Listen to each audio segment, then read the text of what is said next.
Welcome back. So in the last part we saw that inside the kidney we have nephrons like this, which ends up in a Bowman's capsule, and the blood vessels comes here. We have a series of number of blood capillaries. This is called the glomerulus. So the blood vessel comes and enters into the cup-like structure and then goes out, right? That's what we have seen in the last lecture. Okay, now follow me with this. Let's say you have a pipe here and water is flowing from this side, from left going to the right. Now, if you squeeze this pipe very hardly, then what will happen? If you squeeze this pipe very hardly, then water cannot flow and it will go back, right? And if you don't squeeze it that hard but make this part a little bit narrower, then what do you expect? You expect the pressure of water will increase here in this region, isn't it? The pressure inside the pipe will increase because the area has decreased. As a result, one thing can happen. The liquid inside will try to come out of the tube.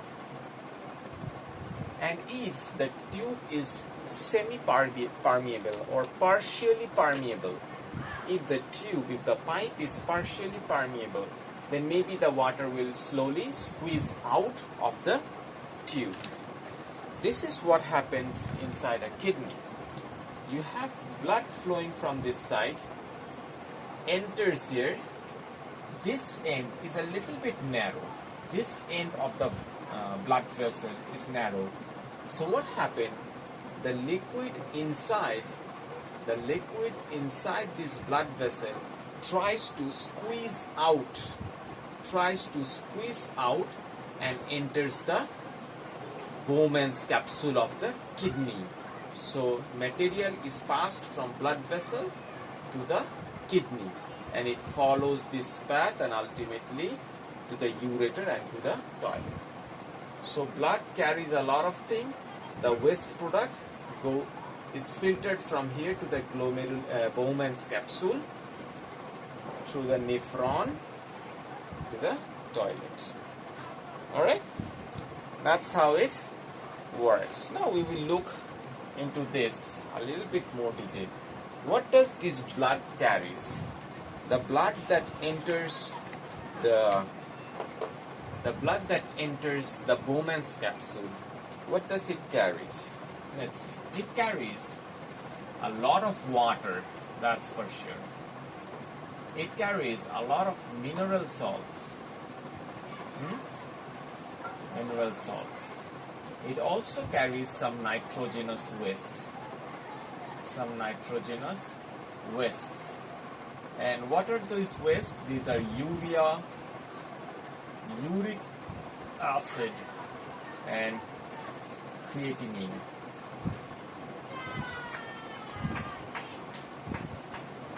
What else does it contain? It also contains glucose, amino acids. It also contains glucose, amino acids, fats, some proteins. It contains blood cells like white blood cell, red blood cells, platelets. All these things are present in this blood. Now from here, only a few will be transferred from the blood vessel to the Bowman's capsule. And what are those things? These are, so what are the things that will come from here to this Bowman's capsule? These are we'll have water here. All the water will be transferred. We'll have mineral salts. All mineral salts will diffuse out. You'll have nitrogenous waste. Nitrogenous waste. What else? You will have and you'll have glucose.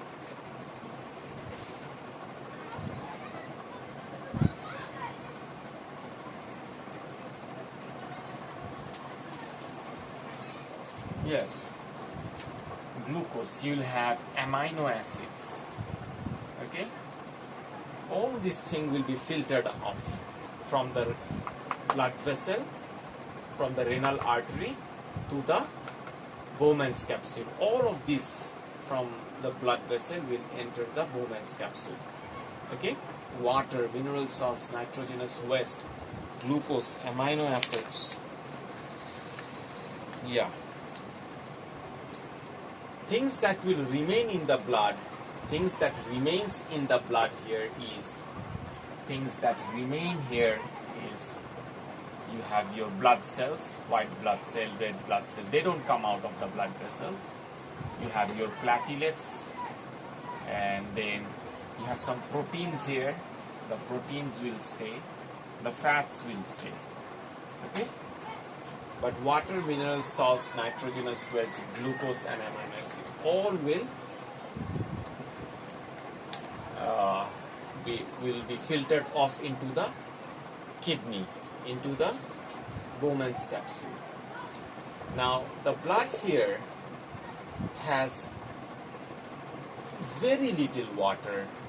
The blood here has very little mineral salts, very little glucose and amino acids, because most of them is filtered into the kidney. Now these are on their way to the toilet. But this is not good for your body. If the water that is filtered, the amount of water that is filtered off here is very high, and the amount of mineral salts, glucose, amino acids, they are important thing. Why are they going into the toilet? This is not good for your body. So what happens? This blood vessel again surrounds the nephrons. They surround these nephrons. Okay, again they surround these nephrons and then join together here.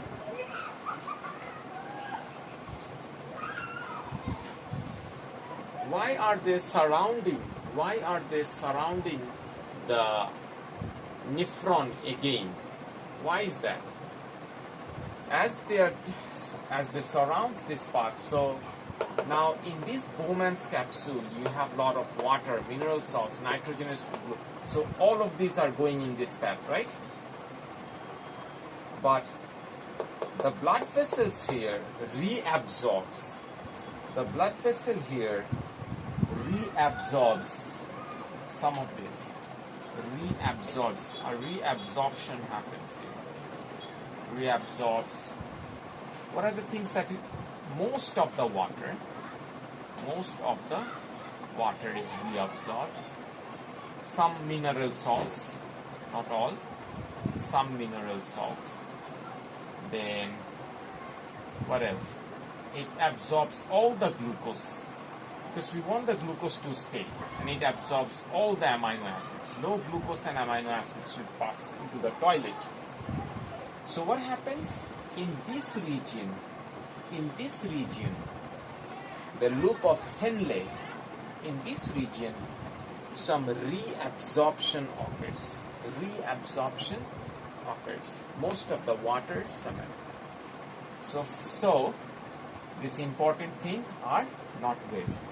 The thing that finally goes out into the ureter is, the things that are finally present in the ureter is some water, or you can say excess water, then some excess mineral salts, and remember the nitrogenous waste. Glucose, amino acid, most of the water and some mineral salts are absorbed back. This process is called selective reabsorption. This is called selective reabsorption. So the blood vessels reabsorbs the things that are necessary. Now, in order for that to happen, it doesn't happen naturally. The blood vessels here should reabsorb them with the energy. Like, let's say when you're sucking a juice with a straw, you pull the liquid into your mouth with the energy. Okay, so the blood vessels here, they reabsorb it with some energy, and that is why it is called active transport. Remember what was active transport? Things that you are forcing, a process very similar to diffusion and osmosis, but for that you need energy because you are going the opposite way. Normally water flows from high concentration to low concentration, but here the opposite thing will happen. Can you follow me, please? Active transport, you need some energy for selective reabsorption. And here we had a kind of filtration, can you recall? That is called ultrafiltration. Ultrafiltration. So I think you understood this. Let's have a small review. Let's recap this. Yes. Let's recap these things. So you have blood vessels carries all these things. Here, a filtration, ultrafiltration occurs here in this capsule-like structure, Bowman's capsule. Water, mineral salts, nitrogenous waste, glucose, amino acid, they go into the nephron, into the structure of kidney. So in the blood here, we only have blood cells, platelets, protein, fats. They are not filtered. But the amount of water, mineral salts, glucose and amino acid that is present here is too much. I don't want to lose all of this. So what happens? The blood vessels again surrounds the nephron, and they reabsorb. First they give all and then they reabsorb. What do they reabsorb? They reabsorb most of the water, some mineral salts, glucose and all the amino acids. So therefore, in this tube, what is left? We have excess water, excess mineral salts and nitrogenous waste. Okay, sir? One thing I missed, I am telling you that part. I missed a thing. That is, when I was giving you an example of this, you have a blood vessel here and this end is narrowed, right? When I was discussing this part, I forgot to say something. So here, this part of the artery is thick, and this part of the artery is narrow. This is called afferent, A-F-F-E-R-E-N-T. This is called afferent arteriole. And this part, the narrow part, is called efferent. It's called efferent arteriole. Okay? This narrow part increases the pressure here, so the filtration occurs. Increases the pressure here, and so things like water, mineral salt, nitrogen waste, glucose and amino acid can pass from the blood vessel to the nephrons. Okay? So this is the function of kidney. In the next class, we will talk more about this in the next lecture. Thank you.